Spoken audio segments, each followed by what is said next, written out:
Hello. Toast is very concerned about whether Jack and Annie, if they're going to get out of the burial tomb, so she really wants to read the next chapters in The Day of the Dragon King. So, Chapter 9, The Silk Path. We're going to see if Jack and Annie get out of the burial tomb. What's going on, said Jack. I don't know, said Annie, but we'd better follow it. She hurried after the ball of silk thread. Jack put the bamboo book into his sack and took after her. They followed the trail of thread down the row, where it turned down another row. Hey, that's impossible, said Jack. That's scientifically impossible. I told you, it's magic, cried Annie. Jack couldn't believe it, but he kept following the thread.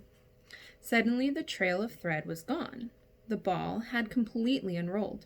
Jack and Annie stood still for a moment and caught their breath.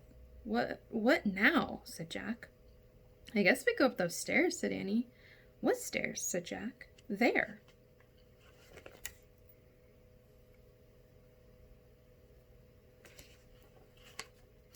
Jack looked through the dim light and saw the entrance to a stairway only a few feet away. Let's get out of here, he said. They ran up the stairs. At the top, they saw that they were in the hall that led to the entrance of the mount. They walked and walked and walked down the lamp-lit passage. Finally, Jack stopped. I don't remember this hall being so long, he said. Me neither, said Annie. I guess those weren't the same stairs that we went down before. What should we do now, said Jack. We'd better keep going, said Annie. Yeah, we don't have much choice, said Jack. They started walking again. They rounded a corner and came to a door. Oh, great, said Annie. Wait, we don't know what's on the other side, said Jack. Go slow. Be careful. Okay, said Annie. Slowly and carefully, she opened the door. Then she peeked out. Yippee, she said softly. Annie stepped into the fading daylight. Jack stepped out after her. The sun had gone down. They were standing outside the gate of the Dragon King's palace. They could see the market not far away. The stalls were closing for the day. We're safe, said Annie. Jack breathed a huge sigh of relief. Just then, a gong sounded. It was coming from the tower of the city walls. Oh, man, they're going to close the gate, said Jack. He clutched his sack as they took off. They charged up the street. They ran past the market. They ran past the rich houses, past the poor houses. Their straw shoes fell off, but Jack and Annie kept running barefoot. Just as the giant wooden gates started to close, they tore through them.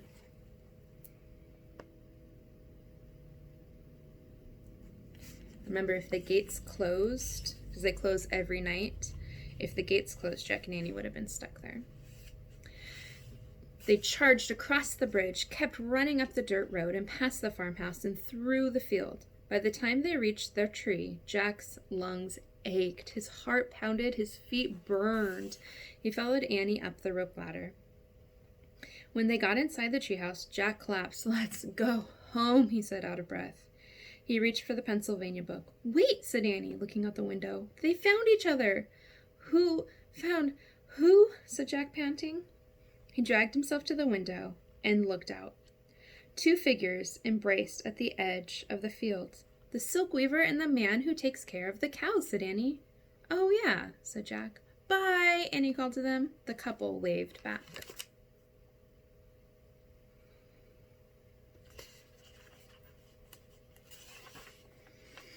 Annie sighed happily.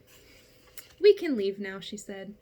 Jack opened the Pennsylvania book and pointed to the picture of Frog Creek Woods. I wish we could go there, he said. The wind started to blow. Jack looked out one last time at the Chinese couple. They seemed to be glowing like stars. The treehouse started to spin. It spun faster and faster. Then everything was still. Absolutely still. All right, chapter 10 is called The Ancient Legend. You're not crawling to my back. Just a second. You can't go behind me. Stop it. Okay, chapter 10, The Ancient Legend. Jack opened his eyes. He was wearing his own clothes and his sneakers. The cloth sack had turned back into his backpack. Welcome home, Master Librarian, said Morgan. She stood in the treehouse smiling at them. "Hi," said Annie. "We brought you the ancient legend," said Jack. "Wonderful," said Morgan. Jack reached into his backpack. He took out the china book, and then he pulled out the bamboo book. He handed them to Morgan. "What's the legend about?" said Annie. "It's called The Silk Weaver and the Cowherd," said Morgan. "It's a very famous Chinese tale." "Guess what, Morgan," said Annie. "We actually met them! We helped them get together." "Oh, did you?" said Morgan. "Yes," said Jack. "The weaver's ball of silk saved us." "What does the legend say about them?" asked Annie. "It says that long ago they were heavenly beings who lived in the sky," said Morgan. "When they came to Earth, they fell in love." "That's when we met them," said Annie. "Yes, I imagine so," said Morgan. "The book you brought back tells about their happiness on Earth, but I'm afraid a later legend tells us that when they returned to the sky, the king and queen of the skies separated them by a heavenly river called the Milky Way." "Oh no," said Annie. "They get back together once a year," said Morgan. "On that night, birds make a bridge in the sky over the Milky Way." Jack and Annie gazed up at the bright summer sky. "Go home now," said Morgan. "Come back 2 weeks from today. Next, you're going to find a book in the country of Ireland over 1,000 years ago." "That sounds like fun," said Annie. Morgan frowned.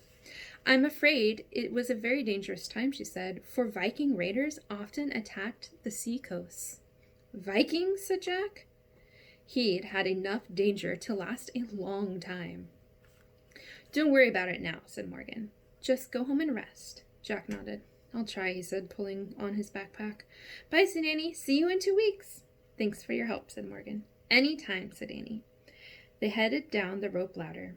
From the ground they waved to Morgan. Then they started for home. As they got to the edge of the woods, Annie stopped. "Listen to the crickets," she said. Jack listened. The cricket chirps sounded louder than usual. Their ancestors lived in a time of the Dragon King," said Annie. "Oh, brother," said Jack. "Right now, the grown-ups are telling the little crickets a legend," said Annie. "Yeah, sure," said Jack. "A legend passed down from their ancestors," said Annie. Jack smiled. He didn't want to admit it, but the cricket noise did sound like a storytelling. He could almost hear them say, "Dragon King, Dragon King, Dragon King." "Jack, Annie," came a voice. It was their mother calling them. The spell was broken. The cricket stories were just plain old crickets sounds.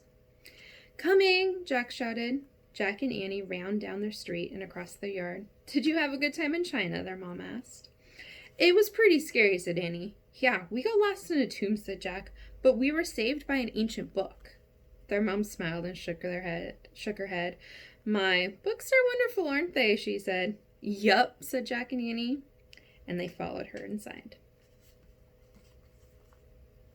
That is the end of book number 14, The Day of the Dragon King.